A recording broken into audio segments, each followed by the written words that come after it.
ناظرین، پوری دنیا میں ہر طرف افراتفری کا ماحول بنا ہوا ہے۔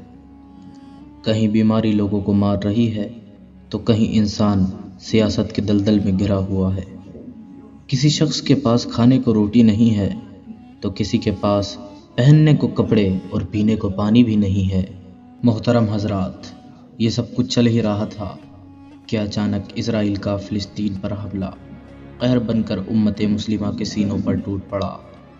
لیکن حضرات، یہودیوں کا مسلمانوں سے لڑنے کا کیا مطلب ہے؟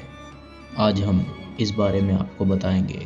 محترم حضرات، یہودیوں کا پہلا کلیسا، جسے ہیکل سلیمانی کہا جاتا ہے، جس کے لیے وہ آج بھی ویلنگ وال نام کی ایک دیوار کے آگے گریہ ازاری کیا کرتے ہیں، اس کو کسی مسلمان نے نہیں گرایا، بلکہ 587 BC میں بیبلین کے بادشاہ بخت نصر نے بیت المقدس پر یعنی یروشلم پر حملہ کر دیا اور وہاں موجود یہودیوں کو گاجر مولی کی طرح کاٹ کر رکھ دیا اور وہاں موجود ان کے پہلے کلیسے کو گرا ڈالا اور ہزاروں یہودیوں کو غلام بنا کر اپنے ساتھ بیبلین ہانک لے گیا۔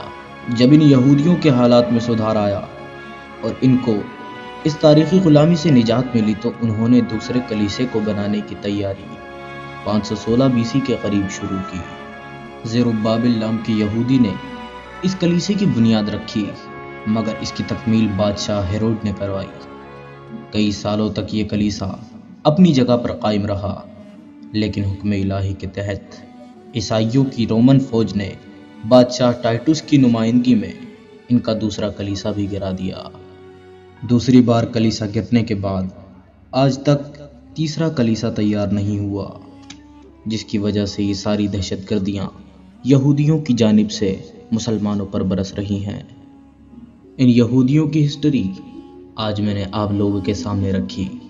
آپ لوگ اندازہ لگائیے کہ جب پہلی بار ان کا کلیسا گرایا گیا تو گرانے والا مسلمان نہیں تھا، جب دوسری بار ان کا کلیسا گرایا گیا اسے بھی گرانے والا مسلمان نہیں، بلکہ ان کا نسبی بھائی عیسائی تھا۔ جب حضرت عمر فاروق رضی اللہ تعالی عنہ نے بنا جنگ کیے مسجد اقصیٰ کو فتح کیا تھا تو عیسائیوں نے معاہدہ کیا کہ آپ یہودیوں کو یہاں رہنے کی اجازت کبھی نہیں دیں گے، مگر 1917 عیسوی سے اب تک یہودیوں نے اپنے یتیمی زمانے کو بھلا دیا۔ دوسرے کلیسے کی بربادی سے لے کر 1948 عیسوی تک اناتھوں سے زندگی بتانے والے یہودی آج دھوکے بازی سے جب کچھ زمین حاصل کر چکے ہیں تو اپنا بیتا ہوا کل بھلا چکے ہیں، لیکن انہیں یاد رکھنا چاہیے کہ بیتے دنوں میں سب سے زیادہ قدرت کی مار اگر کسی قوم پر پڑی ہے تو وہ قوم یہودیوں کی ہی ہے۔ اللہ تبارک و تعالی کی بارگاہ میں دعا ہے کہ وہ فلسطینی مسلمانوں، مسجد الاقصیٰ اور تمام امت مسلمہ کی حفاظت فرمائے۔